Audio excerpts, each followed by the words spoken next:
welcome to my channel. It's great to have you here today. I'm the Mindful Maker, and I'm going to start this video by saying, May the 4th be with you. Happy May the 4th. Now, why am I showing you this picture when I'm talking about May the 4th? Originally taken in 1932, typically known as Lunch Atop a Skyscraper, apparently originally titled Builders of the City Enjoy Luncheon. I really like this image in that I think that it speaks to the adaptability and strength of humanity, our ability to do what needs to be done and do it well. I wanted to create a little bit of a composition based on this image, and so I came across a really neat design on Thingiverse.com. Thingiverse is a repository of shared 3D designs for 3D printing. It's a brilliant and fun place to visit. And a gentleman who goes by the username of Funky Art came up with this amazing version of Lunch Atop a Skyscraper, but dare I say it, it's a little more of Builders of the Deathstar Enjoy Luncheon. I've included the link to this file in the description, so if you're interested in finding it, you can go look.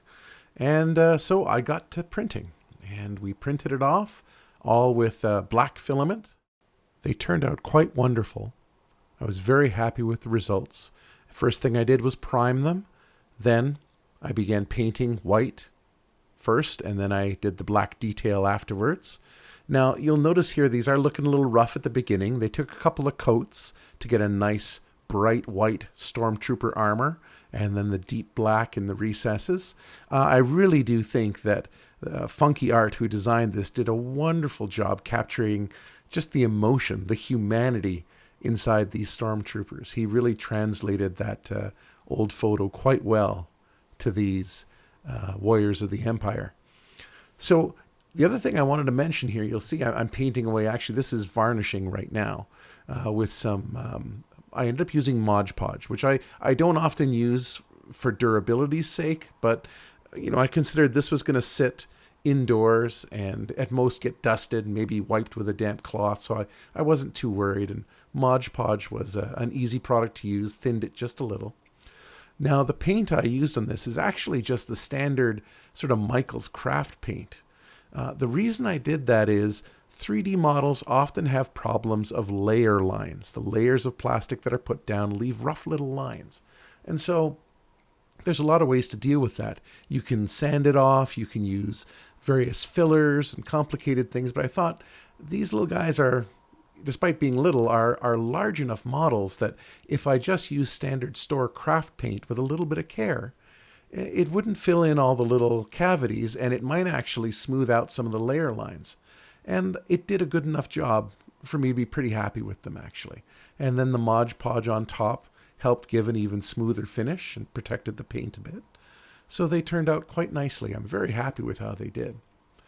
Painting has got to be one of my favorite things when I'm making. Painting, varnishing, staining when I'm working with wood. To me, that is a very mindful exercise. My mind is in that moment of trying to capture color, capture detail, capture shape, to control the paint, to make it flow properly, to smooth it properly. So what are we going to do with these guys now that we have them painted? Well, I needed to get some wood bits, some leftover wood that I had hanging around, painted it up with some primer first, and then some metallic sort of silver black to turn these into support structures to hold up that bench, which here you can see I've at least initially tacked onto a frame, and there's the metallic painted wooden bar. This is the beginning of the support structure, but we need other little components to support that bench they're sitting on. So I started cutting some of the wooden pieces. This is actually a little angle cutter that I 3D printed off the web. Again, if you've never been to Thingiverse or some of these other great 3D printing sites, the range of designs by people out there that they share is wonderful.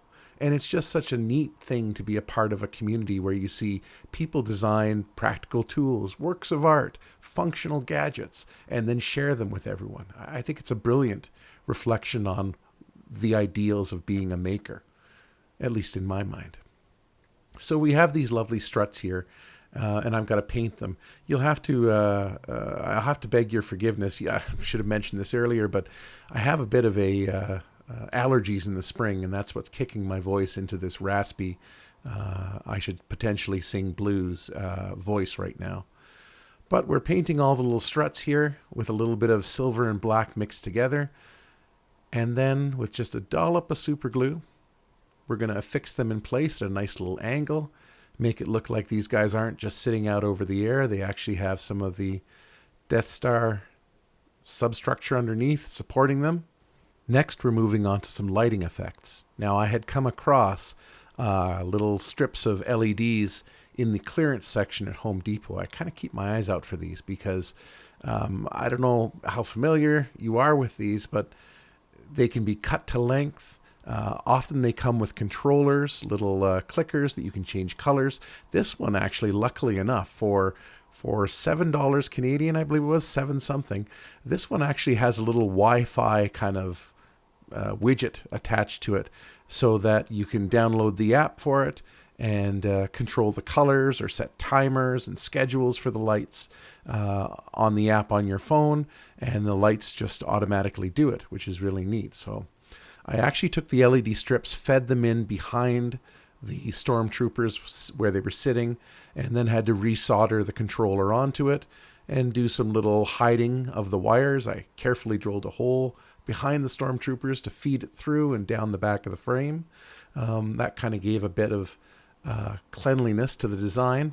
And then I had quickly designed on one of my 3D programs a very rough and simple plastic little, I think they're called greebles, they call them, the little bits you see all over spaceships and stuff. So a little kind of greeble to cover up that little bit of wire there. I added that on afterwards. Here's our lights, just tucking them in at the end so they loop back around. So we have 2 strips of lights. Now, I didn't just leave them free in there. Yeah, I glued down the wires on the back, but I also glued down the lights on the front so that they wouldn't shift or move around too much. And we're just about done here. So I do want to show you the final result, what I've been building towards and what those fine gentlemen enjoying lunch were printed for. And here it is. It's a print that I put into a thrift store frame that I picked up.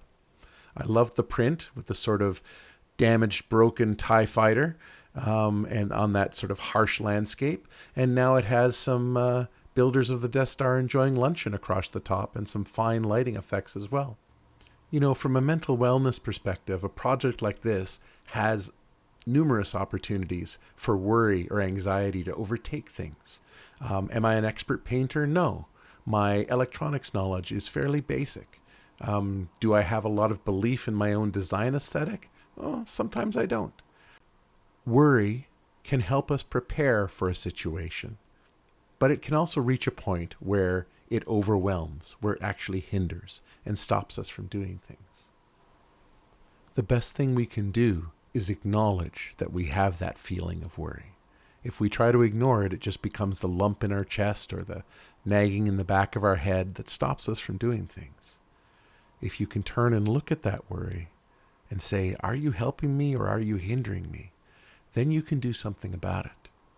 One of my favorite ways to confront worry is by balancing out the equation. And what I mean by that is, if I have a worry that, I'm not going to paint this one well, or it's going to be hard, I'm not going to do a good job, I will then look at that worry and say, well, what's the actual reality here? What's the upside, the other side of things? The worst case scenario is I might have to repaint a piece, maybe even go as far as repriming it. And as I said earlier, painting is actually one of the things that I find very mindful and calming. And so for me, to have to return and correct a little bit wouldn't be a big deal. And I've painted miniatures before. I will say this is something that takes practice. It is a dialogue that you have with yourself that you need to practice. You might have your own worries in taking on a new hobby or doing something creative or trusting yourself to be that creative person. Well, maybe confront that worry and look for the upsides. Look for what good can come out of it. And with that, I'm going to say, Happy May the 4th, and may the Force be with you.